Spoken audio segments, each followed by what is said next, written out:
अस्सलाम वालेकुम व्यूवर्स। तो आज हम मौजूद हैं न्यू चैप्टर नंबर 6 इक्विलिब्रियम, जिसके हम प्रॉब्लम्स को सॉल्व कर लेते हैं।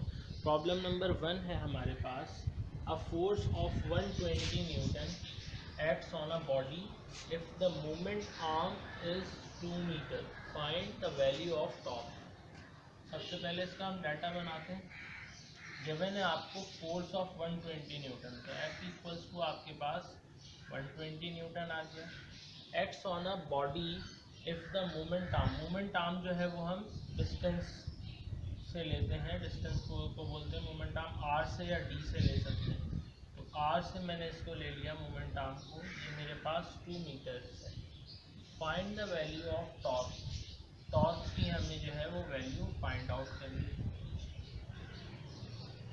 तो सॉल्यूशन में हम आ जाते हैं, और टॉर्क का जैसे कि फॉर्मूला आपको मालूम है, टॉर्क इक्वल होता है एफ इंटू आर के या एफ इंटू डी, अगर डी से आपने इस चीज़ को लिया है। तो टॉर्क इक्वल्स टू फोर्स आपको गिवन है 120, और ये आर की वैल्यू आपको गिवन है 2 मीटर्स, 2 से ये मल्टीप्लाई हो गया, तो ये आपके पास जो है इसका रिजल्ट आ गया 240। टॉर्क है, टॉर्क का यूनिट आपके पास Newton metre.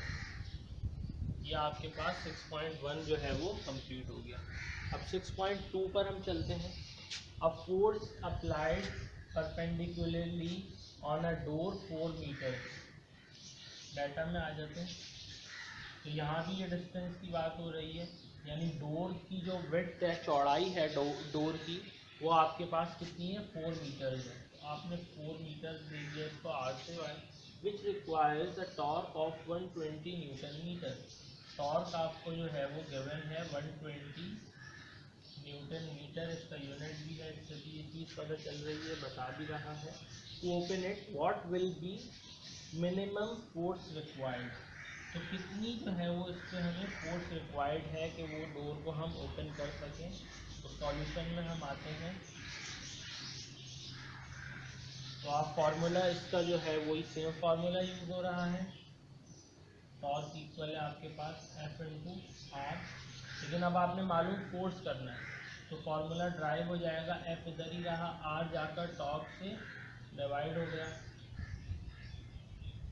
F equals to values put कर दे, टॉर्क आपके पास 120 है, और आर की आपके पास जो वैल्यू है वो 4 मीटर है, 4 1 4 4 है, तो ये आपके पास एफ इक्वल्स टू 30 न्यूटन आ गई। इस तरीके से ये आपके पास न्यूमेरिकल 6.2 कंप्लीट होगी। ओके नाउ व्यूअर्स, तो अब हम न्यूमेरिकल नंबर 6.3 को सॉल्व कर लेते हैं। What is the moment of the couple of 10 newton acting at the extremities of a rod 5 metre long as shown in figure, how can this couple be balance.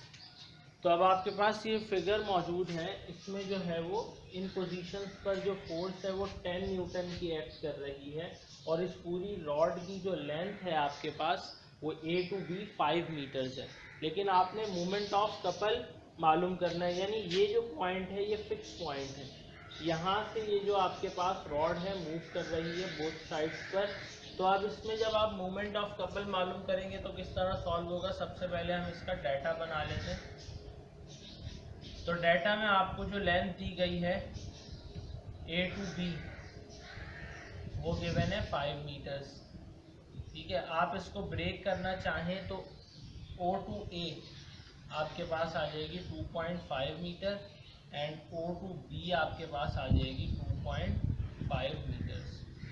Then force आपको given है यहाँ पर 10 Newton's, और moment of couple आपने मालूम करना है।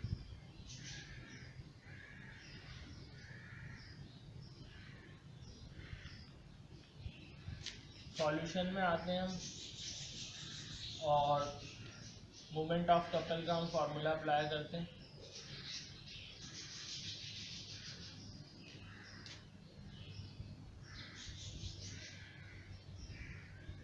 जो कि आपके पास इक्वल है force into O2A plus force into to B. Then आपने जो है वो वैल्यूज असाइन करनी है। ये आपके पास 10 है। O2A आपके पास 2.5 आया था, ये भी 10 है। अगेन आपके पास ये भी 2.5 आया था। ठीक है, यहाँ से आप इसको टैली कर सकते हैं। देन उसके बाद लास्ट में आपने जो है वो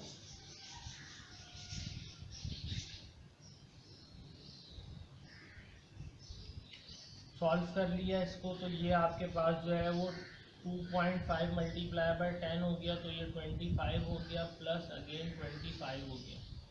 और ये सेम चीज़ आपके पास 25 प्लस 25 50 मोमेंट ऑफ कपल है, तो ये भी आपके पास इसका रिजल्ट जो है वो न्यूटन इनटू मीटर में आया। और ये आपका जो है वो answer.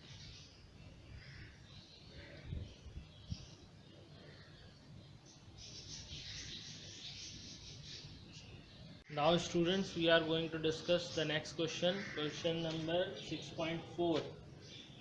So, two 10 kg masses are suspended at the two ends of a rope which passes over a light frictionless pulley. इस रोप के साथ दो हमारे पास मासेस हैं 10 kg के, ये भी 10 kg का है, सेकेंड भी 10 kg का है, जो कि पुली पर से पास हो रही है rope. The pulley is attach to a chain, और पुली जो है वो इस चेन से अटैच है, ये चेन है हमारे, which goes to the ceiling as show in figure. तो फिगर में आपको दिख रहा है जो कि रूफ से यहाँ सील से चेन लगी हुई है या बंधी हुई है। What is the tension in the rope, और पार्ट बी में बोल रहा है इन चेन। तो जो है वो टेंशन आपके पास मालूम करनी है आपने रोप में भी, इस वाले पार्ट में, इस रोप में, और सेकंड चीज़ आपने इस चेन में मालूम करनी है कि टेंशन कितनी है। टेंशन का आपने मैग्नीट्यूड निकालना है, ये विच 2 बार हो गया। नाउ तो डाटा में आ जाते हैं हम। सबसे पहले 10 kg के 2 मासेस गिवन है, M1 और equal to M2 10 kg। passes over a frictionless pulley, the pulley is attached which goes to ceiling। ठीक है, इसके अलावा आपको मालूम क्या करना है, टेंशन मालूम करना है आपने रोप में, T1 बोल दें, और T2 आपने चेन में मालूम करना है। तो अब आप सॉल्यूशन की तरफ आ जाते हैं हम।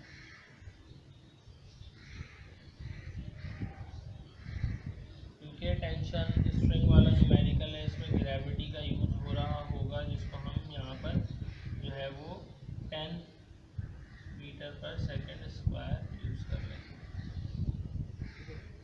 या हम जो है वो जो एक्चुअल इसकी ग्रेविटी की वैल्यू होती है 9.8 वो यूज़ कर लेंगे, 9.8 मीटर पर सेकेंड स्क्वायर। तो टेंशन का जो हमारे पास केस 1 का फॉर्मूला था पुली का, वो कुछ इस तरह हुआ करता था, T equals to 2m1 m2 upon m1 plus m2 into g, और ये जी सिर्फ ऊपर वाली वैल्यू से मल्टीप्लाई होगा। तो अभी हम बात कर रहे हैं फॉर रोप। तो फॉर रोप के लिए 2 इंटू m1 की आपके पास वैल्यू है 10, m2 की वैल्यू भी आपके पास 10 है, और ग्रेविटी आपने 9.8 यूज़ की है। अपॉन में आपके पास m1 की वैल्यू 10 है, प्लस ये भी आपके पास वैल्यू 10 है। तो नेक्स्ट स्टेप में हम आ जाएंगे, T equals to 2 multiply by 10, 2 10 द 20, 20 10 आपके पास जो है ये 200 आ जाएगा, और इंटू 9.8 को आप फिलहाल ऐसे रखने दें, ये आपके पास 20 1 20, ठीक है, ये 0 का 0 कैंसिल और 2 1, तो ये 10 आपके पास बचा। 10 मल्टीप्लाई बाय 9.8, तो ये आपके पास टर्म जो है कुछ इस तरह बची है, 10 मल्टीप्लाई बाय 9.8 और अपॉन में 1 है लॉग। तो T equals to 10 multiply by 9.8, तो ये आपके पास 98 न्यूटन, ये इसका आंसर हो गया फॉर रॉप की कंडीशन के लिए। अब सेकेंड हम बात करेंगे फॉर चेन। तो चेन में आप देखें क्या कंडीशन होगी आपके पास, आप डायरेक्ट लिख सकते हैं T equals to tension in chain के लिए T2 इक्वल कर दें आप इसको mg के, तो यहाँ पर जो आपके पास यूज होगा मास वो कितना होगा, टोटल मास 10 + 10 आपके पास 20 हो गया, मल्टीप्लाई बाय 9.8। तो जब आपने इसको मल्टीप्लाई किया 20 को 9.8 से, तो ये आपके पास जो रिज़ल्ट आएगा इसका ये आ गया 196 न्यूटन। ये आपका इस तरीके से न्यूमेरिकल नंबर 6.4 कंप्लीट हो गया। ओके क्लास, तो अब हम न्यूमेरिकल नंबर 6.5 को सॉल्व कर लेते हैं, जो कि एक हमारे पास थोड़ा डिफ़िकल्ट न्यूमेरिकल है, लेकिन ये बोर्ड के क्राइटेरिया से इतना इम्पॉर्टेंट नहीं है। ज़्यादातर ये जो है मैट्रिक के स्टूडेंट के लिए थोड़ा डिफ़िकल्ट होता है, तो इसलिए बोर्ड में ये कम ही आता है, लेकिन इसको हम सॉल्व कर लेते हैं, थोड़ा सा ये आपको समझ आ जाएगा इंशाल्लाह। तो अब आप देख लें, सबसे पहले आपके पास find the tension in each cord, हर एक कॉर्ड में आपने टेंशन मालूम करनी है। If the weight of the suspended body is 980 आपके पास एक जो है वो आपको गिवन है, ठीक है, 980 न्यूटन का वेट आपको गिवन है, जो कि टेंशन 3 पर मौजूद है, कॉर्ड 3 पर मौजूद है। अब हम क्या करें, इसको सॉल्व करने से पहले हम इस फिगर को कंप्लीट कर लेते हैं। इस वाले पार्ट को हम इसके कंपोनेंट्स में ब्रेक करते हैं। तो ये वाला हमारे पास जो है वो T2y हो जाएगा, क्योंकि ये जो इसकी हमारे पास रिजल्टेंट है वो T2 बन रही है, और इस ये वाली जो हमारे पास लाइन ड्रॉ की है हमने हॉरिजॉन्टल की, तो ये T2x आ जाएगा, ठीक है। उसके बाद ये एंगल है इसका जो है अपोजिट, वो भी 45 होगा, ठीक है, ये भी आपके पास 45 होगा। अब आपने करना क्या है, सबसे पहले जो है आप इस पर चेक कर लेंगे इक्विलिब्रियम की कंडीशन। आप पहले जो है वो फोर्सेस चेक कर लेंगे, sum of all forces on x axis equals to 0, इस वाली कंडीशन को सॉल्व करेंगे। देन आप sum of all forces on y axis, ये वाली कंडीशन को आप सॉल्व कर लेंगे। तो सबसे पहले हम जो है वो डाटा इसका बनाते हैं। डाटा में आपके पास जो है वो आपको T1 की वैल्यू पूछी गई है, T2 की वैल्यू पूछी गई है और T3 की वैल्यू पूछी गई है, और वेट आपको गिवन है 980 न्यूटन। अच्छा, ये जो हम कंडीशन ऑफ इक्विलिब्रियम लगा रहे हैं, ये फर्स्ट कंडीशन हम पहले क्यों अप्लाई कर रहे हैं, ठीक है, या हम जो है sum of all torques equal to 0 वाली कंडीशन क्यों अप्लाई नहीं कर रहे हैं, क्योंकि हमें फिगर देखकर पता चल रहा है ये जो वेट हमारे पास सस्पेंडेड है ये पॉइंट ऑफ रोटेशन नहीं है कहीं से भी, ये बैलेंस बॉडी का जो वेट है वो बैलेंस कंडीशन में। जब भी बैलेंस कंडीशन में होगा, रोटेशन फॉर्म नहीं हो रही होगी, तो आप जो है वो कंडीशन ऑफ इक्विलिब्रियम फर्स्ट लगाएंगे, जिसमें sum of all forces is equals to 0 होता है, जिसमें आप एफ एक्स पे यानी एक्स एक्सिस पे फोर्सेस को चेक कर लेंगे, देन वाई एक्सिस पे। तो यहाँ पर आपके पास जो है वो सॉल्यूशन में sum of all forces on x axis equals to 0।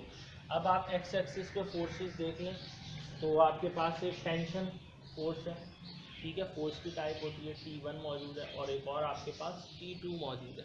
तो ग्राफ में आपको याद है ये वाली जो साइड है एक्स एक्सिस की, ये पॉजिटिव होती है, और ये वाली साइड जो है वो नेगेटिव होती है, अगर इसको हम सेंट्रल पॉइंट या ओरिजिन समझते थे। तो अब आपके पास ये बिल्कुल इसी तरीके से आप क्या करेंगे, T2x minus T1 equals to 0, इसके अलावा कोई तीसरी आपके पास फोर्स नहीं। अब आपने क्या करना है, T2 बराबर होता है आपके पास x के लिए, T2x बराबर होगा T2 cos थीटा के माइनस T1 इक्वल्स टू 0, और T2 cos ये आपके पास 45 डिग्री है, तो cos 45 डिग्री आपके पास जो है वो उसकी वैल्यू हम चेक कर लें 0.707 के बराबर है। तो आपने यहाँ पर जो है वो इस तरीके से लिख सकते हैं 0.707 T2 minus T1 equal to 0, इसको आप इक्वेशन 1 बोल सकते हैं। अब आप सेकंड पे आ जाएं, sum of all forces on y axis is equal to 0। तो अब y एक्सिस पे आप देखिए, तो आपके पास ये T2y मौजूद है और T3 मौजूद है, ठीक है। तो T3 आपके पास जो है वो वेट के इक्वल है, जिसको आप बता भी सकते हैं बाद में। तो आपने यहाँ पे क्या किया, जो अपर साइड है वो आपके पास पॉजिटिव है, आपने लिखा T2y minus T3 equals to 0। T2y same condition, y axis है तो साइन थीटा आ गया आपके पास, और यहाँ पर जो है वो T3 की वैल्यू आपके पास जो कि 980 न्यूटन है इक्वल्स टू 0। तो 980 वहाँ चला गया, और T2 साइन 45, साइन 45 को हम चेक कर लेंगे।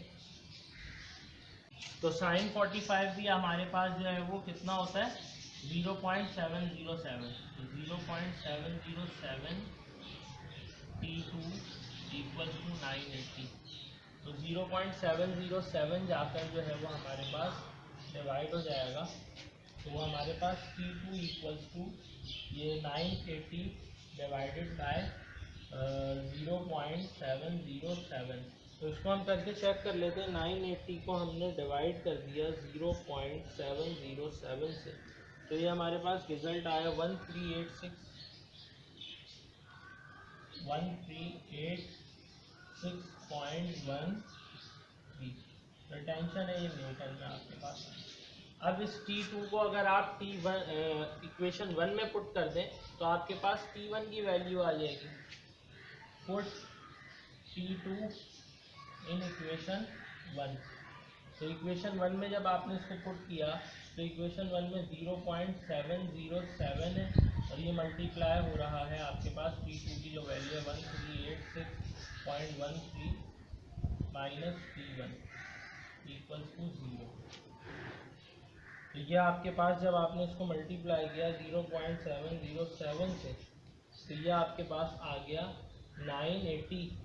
अगेन इस वैल्यू को जब आपने मल्टीप्लाई किया तो ये आप लिख सकते हैं 980 माइनस T1 इक्वल्स टू 0, और इसको अरेंज करके लिखते हैं T1 इक्वल्स टू 980 न्यूटन। तो ये आपके पास जो है वो T1 आ चुका है, पहले T2 आ गया था, और आपके पास T3 जो है वो वेट के इक्वल था, तो जो आपके पास इक्वल आ चुका था किसके 980 के पहले ही आपको गिवन था। इस तरीके से ये आपका क्वेश्चन जो है वो कंप्लीट हो गया।